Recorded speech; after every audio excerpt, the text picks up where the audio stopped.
Talking politics today. Caffeine, you're on the bench. Xanax, suit up. The Kate Daly Show starts now. And he said, Dad, guess which is it? Is it NBA or NFL? 36 have been accused of spousal abuse. 7 have been arrested for fraud. 19 have been accused of writing bad checks. 117 have directly or indirectly been bankrupted at least 2 businesses. 3 have done time for assault. 71, I repeat, 71 cannot get a credit card due to their bad credit. 14 have been arrested on drug-related charges. 8 have been arrested for shoplifting. 21 currently are defendants in lawsuits, and 84 have been arrested for drunk driving in the last year. How many of you think NBA? How many of you think NFL? Well, the answer is neither. It's the 435 members of the United States Congress. Oh, yes. I know it's really enlightening when you think that he's talking about the NFL or the NBA, but no, it's Congress. Anyway, welcome to the last hour on a Wednesday. You've successfully made it through halfway through your week. So there you go. Anyway, there's the good news. And just wanted to say that I, woke up today to Canada warning all of their citizenry that they're on the verge of the next pandemic. So they might want to dust off those masks. And here in the United States, we just call it election time. It's election time, so then we must have a pandemic. So everyone has to stay home, I guess. And this is kind of our new normal, is it? But it's MPOX. And so they got too ridiculed calling it monkeypox. So they literally changed the name to MPOX. And it's really all the same stuff it's all the same symptoms as mono, or so many different little things that can happen to you, right? Milty and I laughed about this last week because they were going to bring this back. And I think most people don't think they can because we're hopefully smarter. But you know what?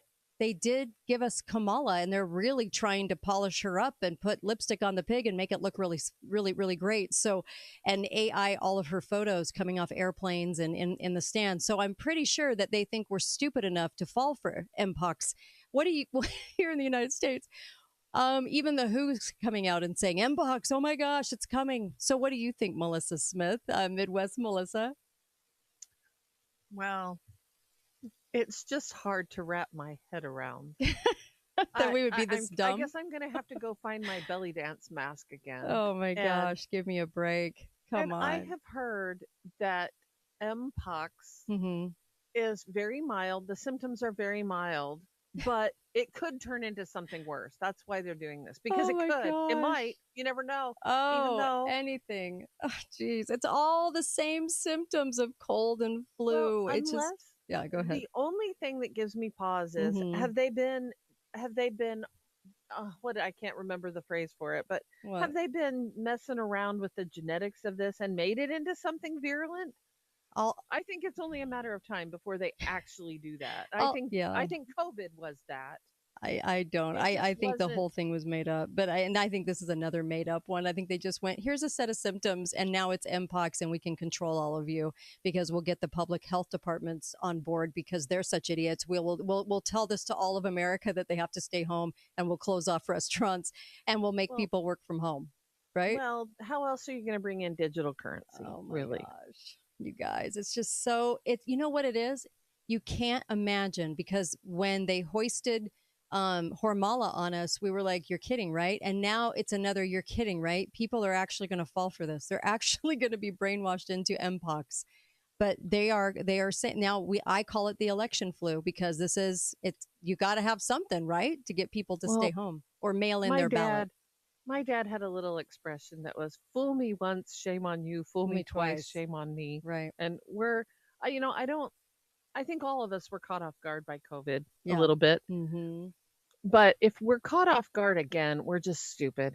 Well, I can't imagine that we would fall for this again after what we've just been through. But, there are people still. I still see people. It's not very often, but they still wear a mask, and I'm just baffled. We do too. I'm 100% baffled at them, and I'm thinking, you're wearing your IQ on your friggin' face like that.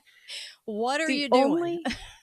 The only people I will give a pass to is if you have some extreme form of some illness, if you have cancer, or if you have, if you actually do have some extreme illness, then, and whatever. But there are some people like that. But I saw a whole family that was doing that recently. It was a young father, a young mother, and their 2 little children, and they were all masked. And I was like, what are you thinking? I'm always thinking, you poor kids, and your parents are that idiotic. Like and really the mask causes more problems than it I think than it gives relief to on those certain cases. Like you said, I think the mask, you're breathing in all your own junk. So I can't imagine that would be good for people. And that's why people used to not wear them. I mean, in only the most rarest cases, like you said, so rare, you would hardly ever see somebody.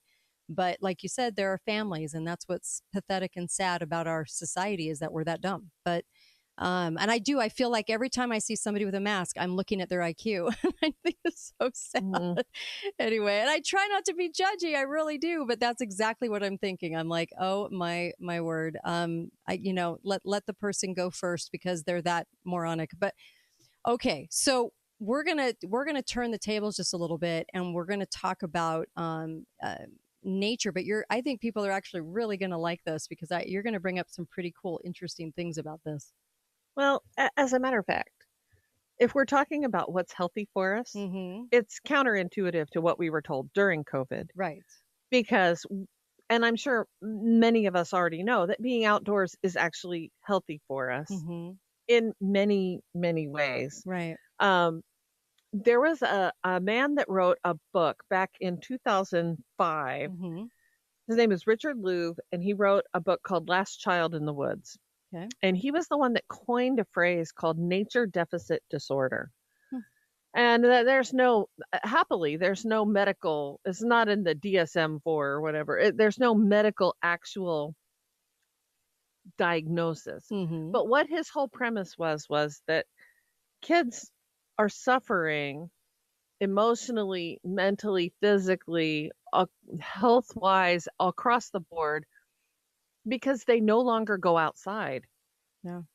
And I agree. It's the place I want to go today. It's not just kids.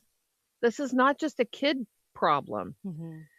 This is you want to talk about a pandemic. We have a pandemic of nature deficit right now.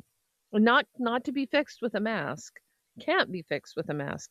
Anyway, a 2001 study said that Americans, now it's a long time ago, how much has this changed? Americans spend approximately 90% of their lives inside.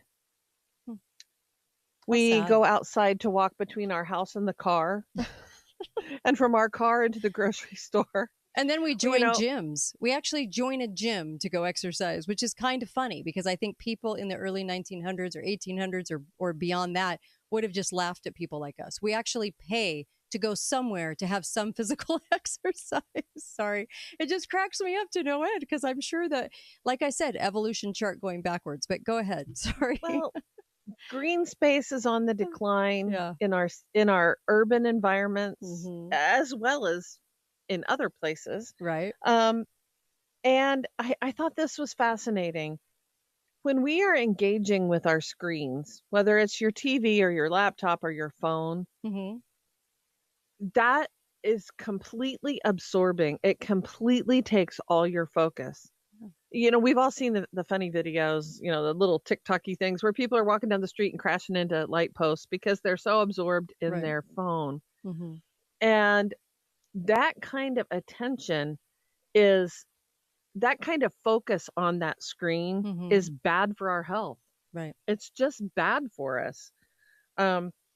Number one, it excludes the focus that we give and the level of focus we give to screen time. It blocks out everything else. We're not seeing, we're not hearing, we're not engaging any of our other senses. Yeah.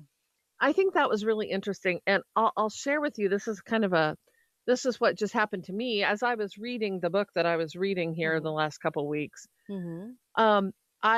I watch a 4-year-old. Okay. And I have a philosophy when I'm at his home that we don't play on iPads. Okay. I don't think a 4-year-old should have an iPad anyway. But so we were sitting outside, and tooling around and messing around with games and playing and whatever. Mm-hmm. And I heard 3 very loud screeches from 3 different birds. I was like, oh my gosh, listen to that. Mm-hmm. And this 4-year-old said, what? Listen to what? He quite literally, and it was quite loud. It turned out that it was 3 red-tailed hawks were flying over, and they were kind of chasing after each other. Mm-hmm. And there was a blue jay that was squawking his heads off. Mm-hmm. Several blue jays, because blue jays and hawks don't like each other. Mm-hmm. And this little 4-year-old could not hear it. And I was like, I don't know how you're missing that, because that was quite a racket. Wow. But I really do. And then he kind of was entertaining himself for a while, and he was pretending he was living in Minecraft. And he was leveling up, and he was whatever. Mm-hmm. But I thought, have we actually become deaf and blind to the world that is everywhere around us? Yeah, God made a really, really beautiful one, and we're missing it. You're so right, and it's so sad that age group missed that. I used to have a saying on the show when I first started radio. I used to say, as a parent, if you're not buying spray and wash for your kids' clothes because they've been outside so much, you're probably a pretty terrible parent, because the kid needs to be outside, right? And it wasn't to be judgy. It was just kind of. It was to say, you have got to get your kids outside, and you should be buying soil remover by the gallon to keep up with your kids, right? And that's a good sign if you're buying that. And oh my gosh, you're right. We have truly become the inside nation, because fears that, they might get kidnapped on the front steps. So everybody's inside all the time. Right.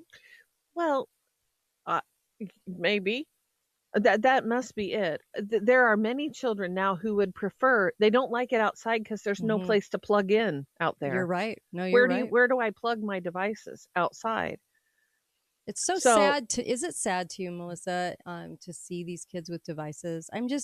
I see kids that have cell phones, and I just want to cry, because my kids were not given anything like that when they were younger. We bought sports equipment instead of Xbox. I mean, we just didn't go in the direction of video games, and we didn't go in the direction of cell phones when they were little. I can't even imagine why they'd have them. And I think parents ought to maybe check themselves a little bit on that one. We'll be right back. Melissa has so much more to say. This is going to be so cool. Don't miss this. Be right back. Southwest Vision is happy.